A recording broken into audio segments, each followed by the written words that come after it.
Hello guys, and welcome to the sixth episode of the How to Make an RPG in Unity tutorial series. Now, I was away for a couple of days because of school and other projects. But yeah, here I am back today with the sixth episode, I believe. And today, we're not going to actually be continuing the quest system because I feel like you need a weapon first before you can actually kill enemies. So today we're going to actually make this skeleton enemy a prefab. So we're just going to create a new prefab folder in our project, prefabs, and just drag this in so it's saved. And now we can safely delete our skeleton enemy without worrying about it being gone forever.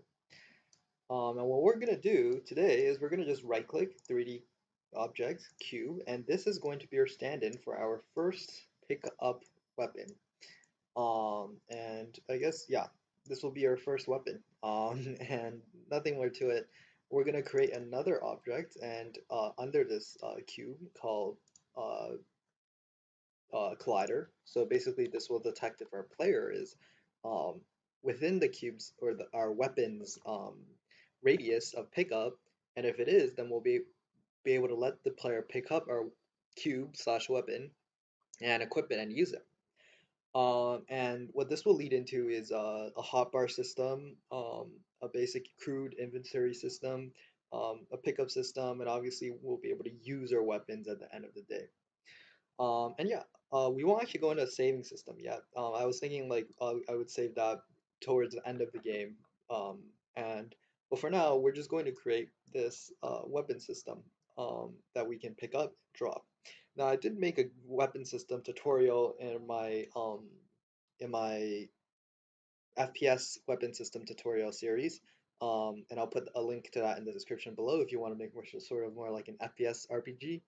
You can always just copy what's done in that tutorial and apply it here. But with that said, let's get started. So what we're going to do is we're going to expand this collider and we're going to turn off the mesh collider so you can't see it, and we're going to turn on is trigger so we can pass through it. And now when we press play, you can see it doesn't really move because it doesn't have a rigid body, so physics can't be applied to it. But you can see here we can collide with it, and this is going to be a stand-in for our weapon pickup. And now what we're going to want to do is we're just going to right click under scripts, and we're going to create a new C# script called, let's call this weapon ground item, or web ground item, or you know what, just ground item in general. So we can press enter and then just enter the script. Um, and what the script will be about is basically it'll be attached to any item that is on the ground. And this will detect when we, you know, interact with the item, um, and it'll detect when we pick up the item, or yeah, and that's basically all it is going to be doing. So we're just going to, for now, we're just going to have a very simple script. We're just going to say void on trigger enter, or on trigger stay, actually. Spelled stay wrong. Okay, there we go. Everything has to be exact, by the way, or Unity won't recognize that you're trying to reference on trigger stay. We're just going to also say void on trigger exit. And same thing as our dialog object, or NPC1, I believe. Yep. We're just going to copy the dialog trigger text. And over here, we're just going to say trigger text dot set active true. And same thing here. And we're also going to import the TM Pro library. And we're actually just going to change this to a text mesh pro object instead of game object.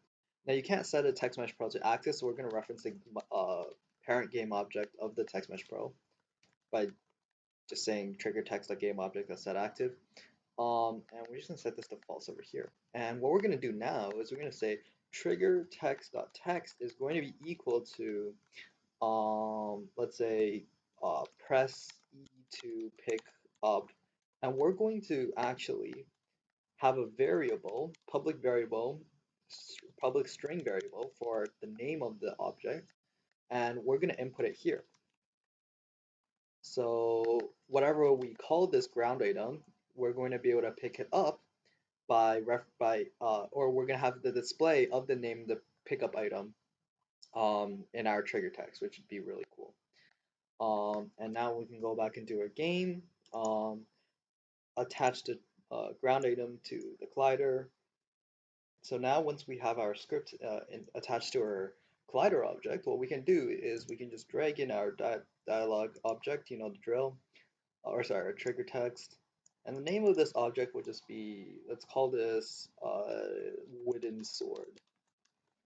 And I guess this will be our most basic sword that does the least amount of damage. And now we can just go in. Sorry, my bad.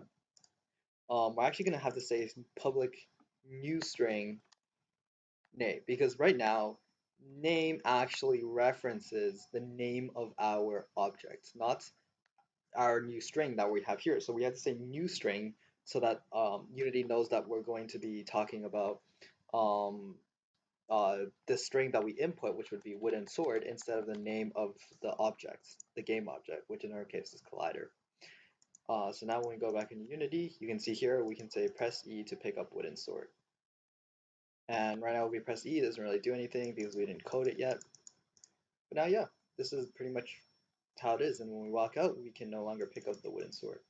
Now we can also, instead of having a collider, we can use raycasts to see if we're looking directly at the object. We're not going to do that yet until much later, because right now it's easier to use colliders.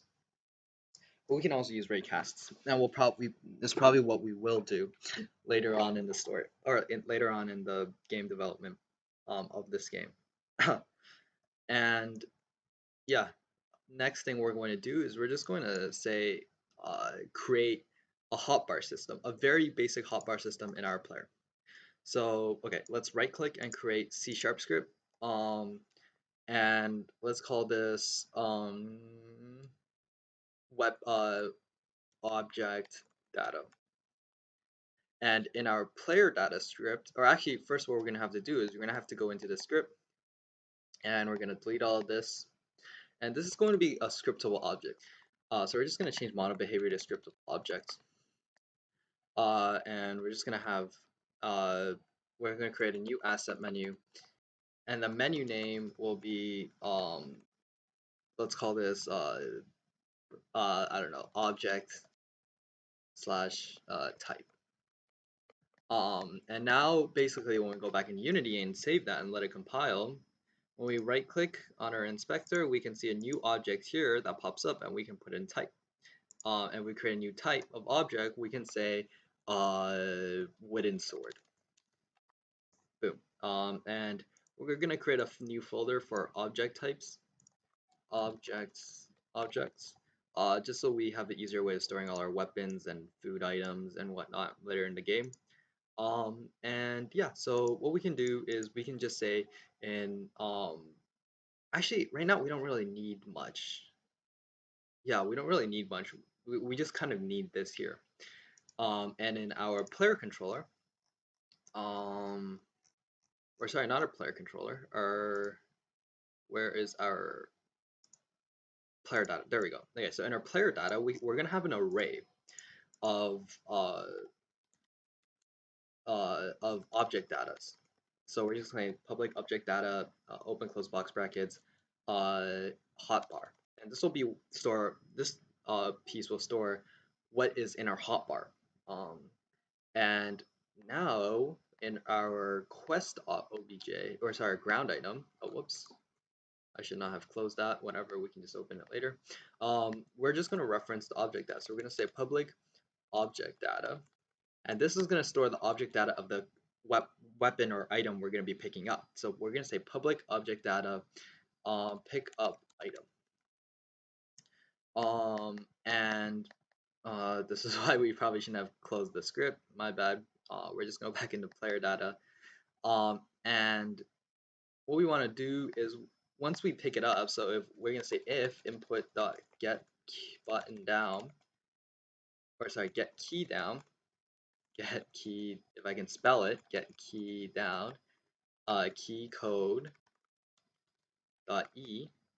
So once we press the E button to pick up, then we're going to set, so we're going to have a private player data value data, and on start, so when the game starts, we're going to set data to be equal to any reference of player data we find in the game. And if we press E, we're just going to set data's hotbar. Actually, we actually need a loop, so we're going to have a for loop. And we're going to just loop over data's hotbar array. And we can set the initial integer to be 0, and we're just going to make the max number to be data dot hotbar dot length, and we're just going to say if data dot hotbar I is equal to null. So if there's not an item there, then we're just going to set data dot hotbar dot I is going to be equal to our pickup item. Else, we're just going to continue. So we don't actually need to write anything there. And basically, what we can do is after we pick it up, we're just going to destroy our pickup item after 0.15 seconds or 1 second. And break through the loop after we are done with our for loop. So now what we can do is we can go back into Unity, and we can see our quest in our player data, or not our quest, our hotbar in our player data. And what we can do is we can just make 10 hotbar objects, and they're all just going to be null. And when we press play, if we press E, for some reason nothing's happening. 1 sec. Why is nothing happening? Oh, that's right. We don't have a player object data attached to our ground item. So we're going to need to do something to make this work by going into our objects array, dragging this in, and now when we press play, there are destroying. Okay, sorry, we can't actually destroy it there. Oh, sorry, we can't destroy our code. Objects of our code. We have to destroy our game object. The thing that this our script is attached to. We can't just destroy the code or object component that is attached to a script. Unity won't allow that. So if we go here and pick up wooden sword. Oh, sorry. My bad. We destroyed the collider, but we did not destroy our game object's parent, which is the cube. So we're just gonna have to do game object dot get game object dot get component in parent. Or sorry, actually, you know what? We can literally just have game objects a game object variable that stores our parent object. So we can just say public parent game object parent, and we just destroy parent. Because what we just did there is we literally just destroyed the collider, which doesn't do anything. We actually have to destroy the cube. And we're also gonna, after this, we're gonna set our trigger text to be false. So now when we go back into Unity, we're all compile, and we go in, and when we pick up the sword, it should, oh, sorry, my bad. We forgot again to set our parent object, which will be the cube. And now, finally, it will all work. We can go to our player, and we press play. For some reason, the first 3 iterations are wooden swords, which shouldn't happen. It should only be 1. So if data.hotbar I is equal to null, what we can do is we can actually just set I instead of break, we can set I to be equal to data.hotbar.length. +1, so that now the loop can't reiterate anymore. Or the loop can't happen anymore because it doesn't fit the opening parameters. So now when we press E, we only have one wooden sword, and that is exactly what we need in element 0. And for some reason trigger text is not being set to false. Uh, Maybe we need to do that. Or actually,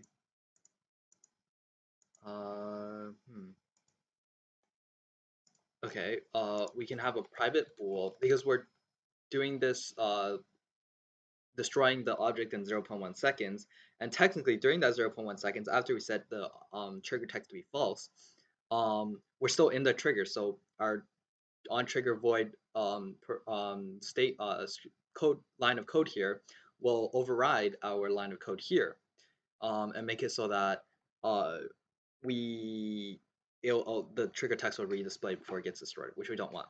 So we're just going to create a bool that says is picked up, and basically we're only going to display the text if is picked up is equal to false, or sorry, if not is picked up. This is an easier way of doing it. Now we can just put this in the brackets, and we're just going to set is picked up to be true over here.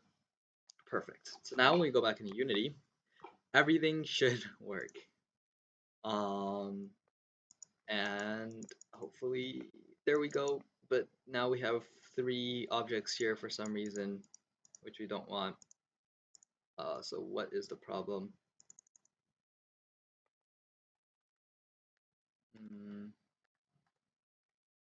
Maybe we can do that there. That shouldn't happen though, because the last time we had it so that, okay, now all 4. So, okay, let's review the code. So if data the hotbar is equal to null, now we're going to set the hotbar to be, yep, that's exactly what we need. Maybe we should destroy this way quicker, or actually we can literally just destroy it outright. And we won't have those problems anymore. I think. So now when we press play, I think that should just stop the loop once we destroy it. Yeah, okay. So we just destroy it outright instead of waiting 0.1 seconds. I wanted to wait a bit before we destroy it. Yeah, okay, so it works every time now. But actually, now we have another bug, because we changed the text, so now when we walk up to this guy, it still says press E to pick up the wooden sword, which we don't want. So what we're going to want to do is we're just going to go to our NPC1 script, and do NPC1. Where is our NPC1 script? Okay, over here. We're just gonna come here and we're just gonna say we're also gonna do another thing to trigger text. So we're gonna say trigger text get component text mesh pro UGY. Now you can see the option to type that is not there because we did not input the library using TM Pro.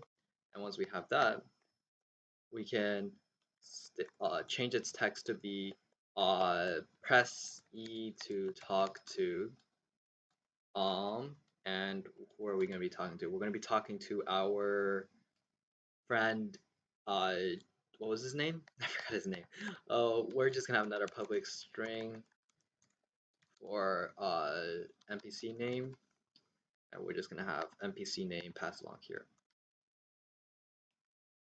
And now we can go check out what our NPC's name is. What is his name? Actually, where is his name? Okay, Joey, there we go. His name is Joey. And we can just put Joey here. And now if this bug will be fixed after we go there and it says press E to talk to Joey there. Okay, cool. So now we can press E to pick up our wooden sword. It'll show up in our player. hotbar, and in the next episode we'll make a 10 hotbar system along with for UI, and we'll make it so that when you pick up something it'll actually display the UI. And we'll probably actually get to equipping in the episode after that, and then like dropping systems after that, and then we will get to attacking and other forms of using items. But yeah, thanks for watching, guys. Stay tuned for the next episode. And yeah, I'll see you next time. Bye.